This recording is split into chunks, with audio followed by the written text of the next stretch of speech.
Hey everyone, and welcome back. This company here, Retevis, hit me up a little while ago to see if I wanted to take a look at the RT40B two-way radios, UHF thing. I just call them walkie-talkies. I was really not into this, walkie-talkie stuff, but I did learn quite a bit about them, and now I find them pretty darn interesting. So first and foremost, you get some instructions, you get the unit itself. Retevis actually sent me two, because you can't really test a two-way radio without having two. And this thing is surprisingly plain, but they are surprisingly ubiquitous. I mean, all over the place when you look at any sort of production where they have to communicate, the team has to communicate, they use radios that are just like this. That alone wasn't enough to spike my interest.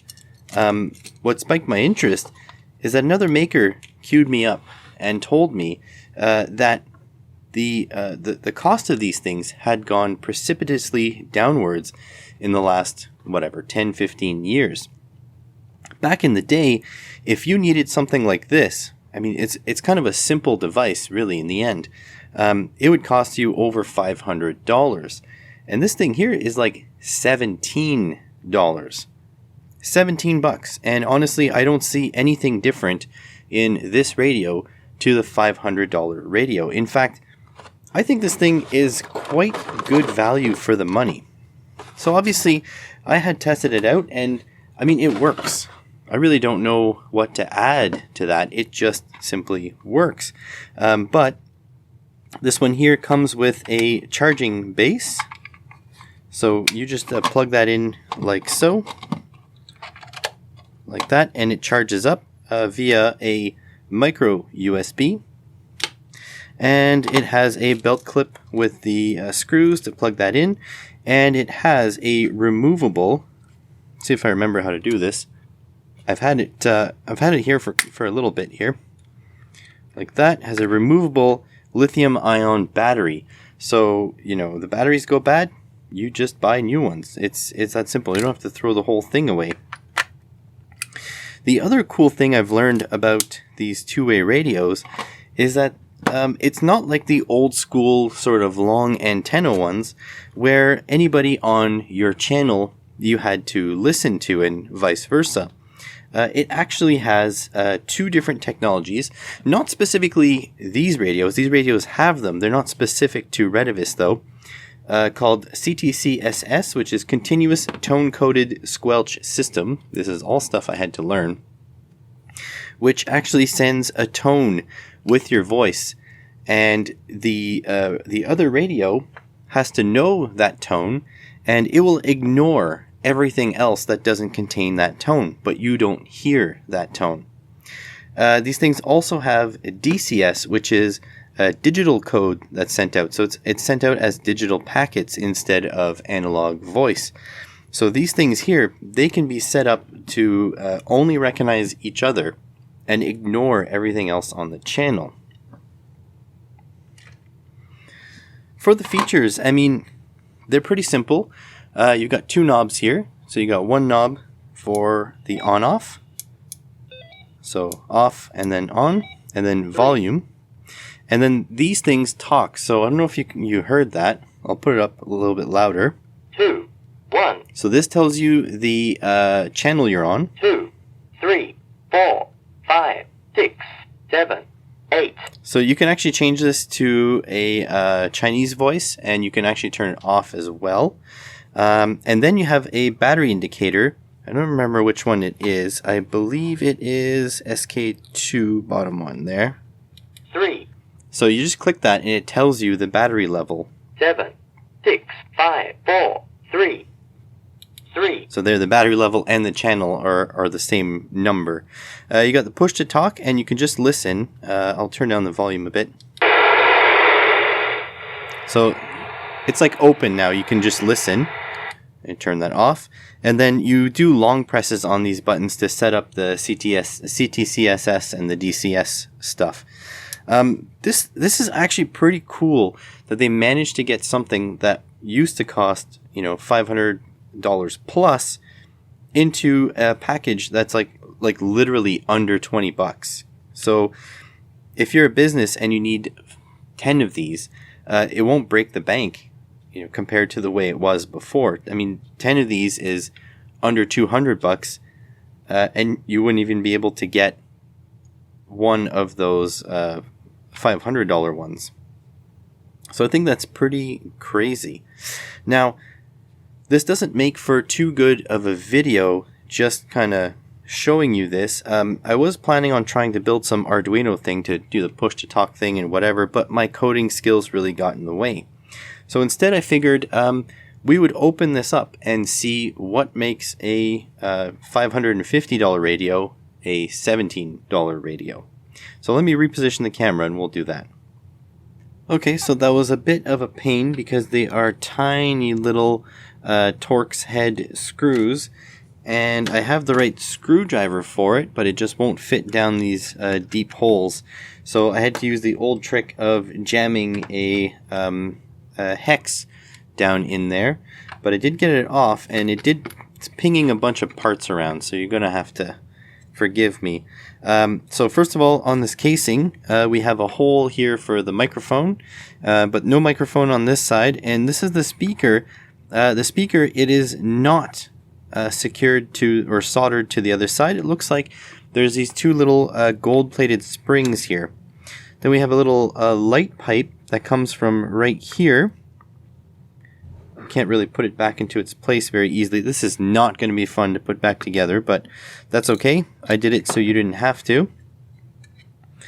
The little battery clip also came out of its little moorings here. So here, what do we have now? So we've got the two little spring contacts for the speaker. I also see some vias and a pad here. So this might be a thermal relief. There is also either a transistor or regulator right next to a little inductor, which could be for signaling. I'm not 100% sure. Look, I'm not an RF person. Got a little sticker here. I don't know if that's like a compliance sticker, but can certainly take it off. There we go. So that says, oh, RT40B. This is probably just the sticker they put on the board to know which model it belongs to. Oh yeah, did I forget to mention, this thing is actually programmable. There is an adapter cable that goes into here that allows you to program it, and also there's software that you can connect to as well. So I think the cable fills the headphone jack and the micro USB slot. Let's see if I can get this any further off. Typically knobs, they come off straight up, because it doesn't look like it'll allow us to move this board without taking the knobs off. And again, this board might not be able to be removed at all. I cannot be sure of that. In fact, I told Retevis I was going to do this. I don't know if they were thrilled about it, but it just is what it is. And again, it's a $17 piece of kit, so it's pretty impressive in that right. Alright, this is out. The antenna will come loose. No. Okay, let's see if we can push it out. I don't see any other screws, but it might be this. This is, so right here, there's a solder connection right there, and I'm not sure if this will be able to come out, because it might be that it's put in and then soldered, and that holds it together. I'm going to be a little bit rougher with this, because again, I would rather do this on my unit than you do this to, you know, the unit you're relying on for work or whatever it may be. And it could also be missing a screw, but I just don't see it. Not on the OK sticker. I'm not seeing it.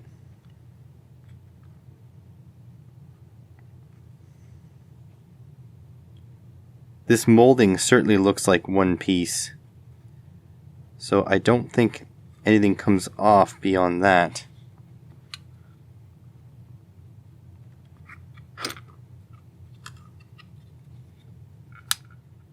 Oh.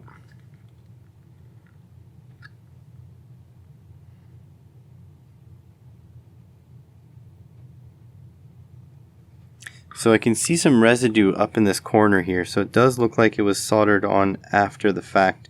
And I actually see a screw holding this piece in underneath here. You know, the more I look at it, the more I think that all this here, this, these, and these are for the potentiometers. It's actually not potentiometers. They must be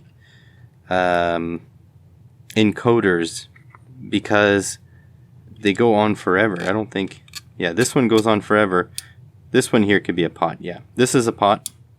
This one is a encoder.